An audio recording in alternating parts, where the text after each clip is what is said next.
Permisi, makhluk astral. Apakah kau melihat sepatu bajaku? Sepatu baja apa lagi Tuan Putri? Bukan sepatu kaca kan sudah? Sepatu kaca sudah tidak zaman lagi. Setiap aku melangkah selalu saja pecah. Makanya aku upgrade ke sepatu baja. Makanya beli yang ori, jangan KW. Kurang ajar, aku kena ulti. Kembali ke topik pertama. Jadi, apakah kau melihat sepatuku? Dari tadi nggak ada lihat sepatu sih. Hah, padahal masih cicilan 100 bulan. Tapi sekarang malah hilang. Kau benar-benar tidak melihatnya? Atau matamu saja yang katarak? Gara-gara sepatunya nih, dari tadi udah dibilang nggak lihat, Bah.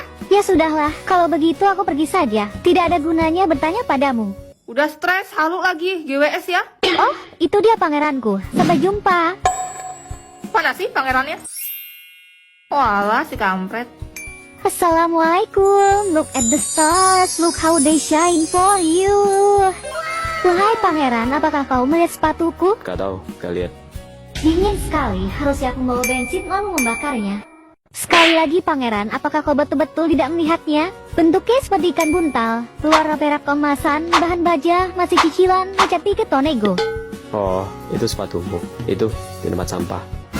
Tidak kusangka, ternyata pangeran zaman sekarang banyak yang red flag. Pala kau red flag. Bagian sepatu juga aneh-aneh. Au, bukannya sepatu memang seperti itu ya? Atau cuma aku, cewek yang pakai sepatu seperti ini? Itu kan sepatumu? Kukira baja dibalut emas, rupanya cuma besi karatan. Jaga mulutmu, kau pasti tidak tahu kalau ini sepatu Spanyol. Sepatu Spanyol tuh, kenapa kau buang di situ? Bukan aku yang buang.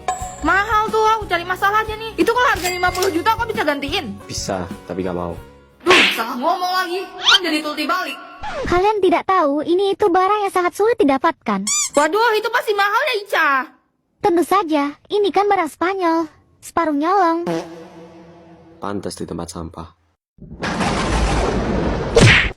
Hai guys, karena udah 2 juta subscribers, ayo coba kita hitung ada berapa banyak karakter aku dari jumlah wig aku ya. Pertama, udah pasti dong, Juliet. Kalau yang ini dipakai sama Snow, Eja, Elliot, Jin, sama Om Wong. Yang ini punya Tante Roslyn, sama Monica juga. Cantika. Yang ungu punya Frost sama Ratara. Ini rambutnya Grace. Ibu kesayangan kita, Zoe. Cello. Ini dipakai sama Vian, kongsian sama Raki. Peri Freya. Ini punya Hime. Udah pasti tahu lah ya, ini punya Serena sama Shera, Rafael dan Aska. Candice. Kalau yang ini pasti punya si Cia. Luna. Merah, ya Hazel dong. Ini dipakai Lex dan Om Mike. Keisha. Ini punya autor kita ya, Tifa sekaligus Mbak Kukun. Ica Slow Pahit. Ini rambutnya Ice. Jubaida. Guys, udah hitung ada berapa karakter aku? Tifa, udah malam nih, lo nggak tidur? Gak bisa tidur gue. Juliet, nyanyi Nina Bobo dong. Lo tau nggak asal-usul lagu Nina Bobo? Gak tahu. Berawal dari pernikahan seorang komposer berkebangsaan Belanda bernama Van Rochnik dengan penari asal Jawa bernama Mustika. Pada tahun 1871, mereka dikaruniai seorang anak perempuan yang mereka beri nama Helenina. Oh, makanya dipanggil Nina. Waktu malam tiba, Nina susah tidur. Ibunya inisiatif, bersenandung asal-asalan gitu. Tapi ternyata melodi itu bisa membuat Nina terlelap, sehingga ayahnya menciptakan lirik lagu Nina Bobo untuk mengiringi nyanyian ibunya. Suatu hari, Nina terserang demam misterius, dan dia selalu minta dinyanyikan lagu Nina Bobo setiap hari supaya rasa sakitnya berkurang dan dia bisa tidur. Tapi takdir berkata lain, Nina harus meninggal dunia di usianya yang masih 6 tahun. Sedihnya. Semenjak itu, tiap malam, ibunya akan mendatangi kasur mendiang Nina dan bernyanyi untuknya. Karena dia mendengar anaknya terus merengek dan menangis. Suaminya berpikir dia sudah gila, tapi ibunya terus melakukan hal itu sampai ajal menjemputnya. Setelah sang ibu menyusul putrinya, giliran ayahnya yang dihantui rengekan dan tangisan Nina. Barulah dia percaya apa yang dikatakan istrinya. Akhirnya, mau tidak mau, sang ayah yang menggantikan bernyanyi lagu Nina Bobo setiap malam sampai hari kematiannya. Terus? Konon katanya, kalau kita bernyanyi lagu Nina Bobo, arwah Nina akan datang dan menemani kita tertidur. Jadi, masih mau dinyanyiin lagu Nina Bobo? Hai guys, hari ini gue bakal ngajarin kalian gimana caranya bikin POV. So, nonton sampai habis. Pertama, tulis skrip. Tuang ide kamu jadi cerita. Kedua, siap-siap. Ini tergantung dari berapa banyak karakter yang bakal main dalam POV kamu. Prosesnya dari make up, ganti atribut kayak wig dan baju, terus pakai properti. Kenapa skrip penting banget? Karena itu bisa sangat mengefisiensi waktu kalian. Kalian jadi tahu apa yang harus kalian lakukan. Soalnya semuanya udah tersusun rapi.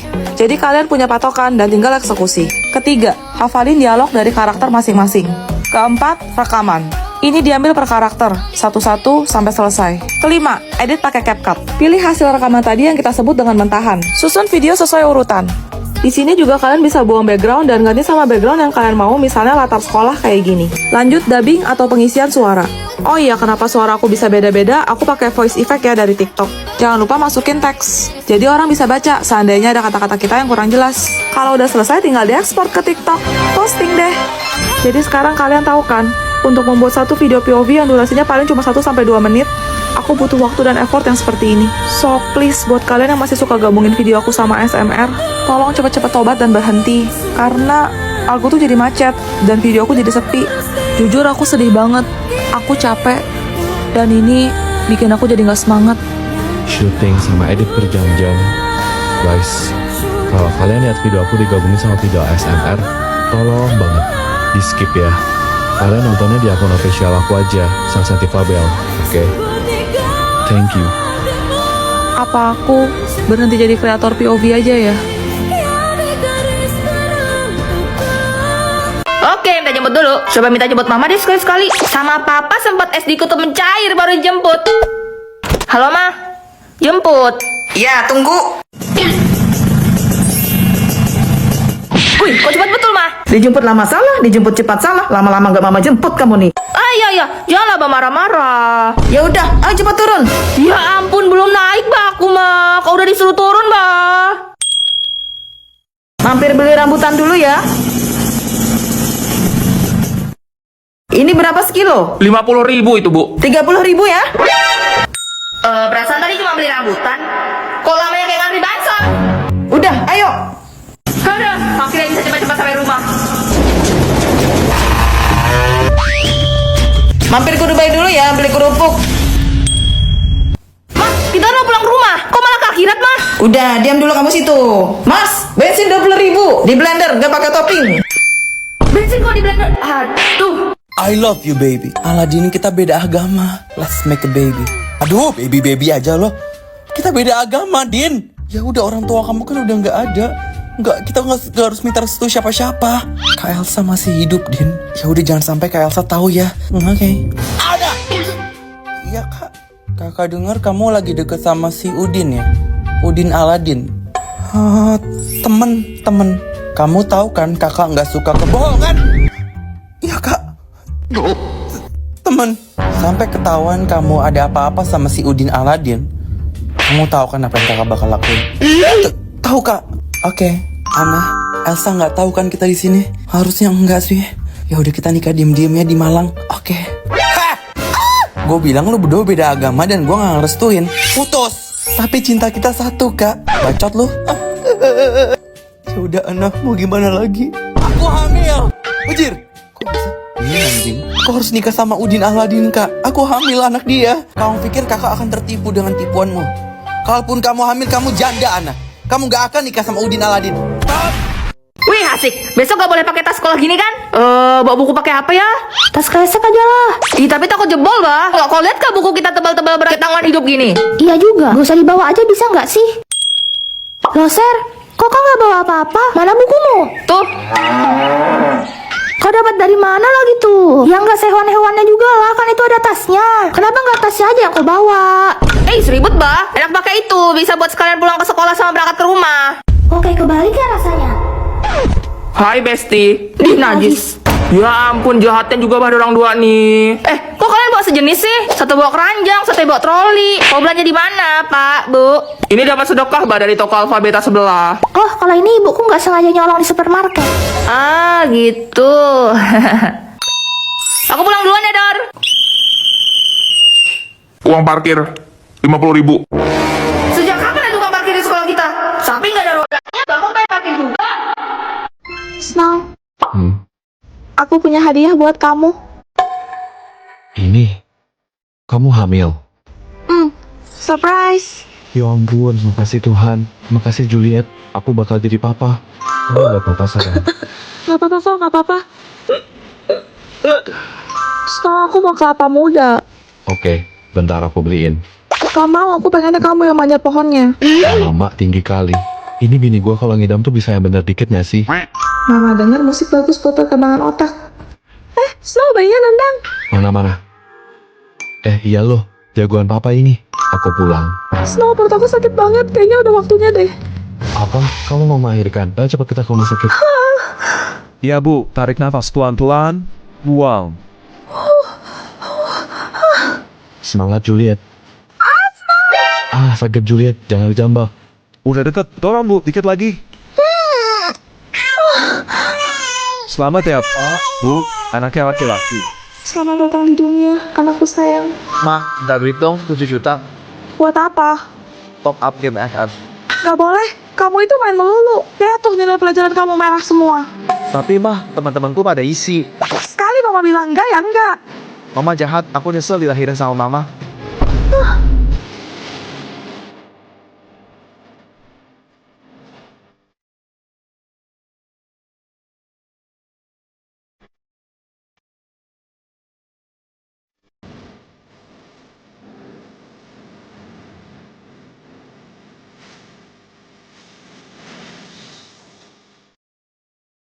Seperti biasa tiap malam Jumat gue bakal ngundang tamu ke studio buat ceritain pengalaman horor mereka. Selamat malam Juliet. Malam Ceh.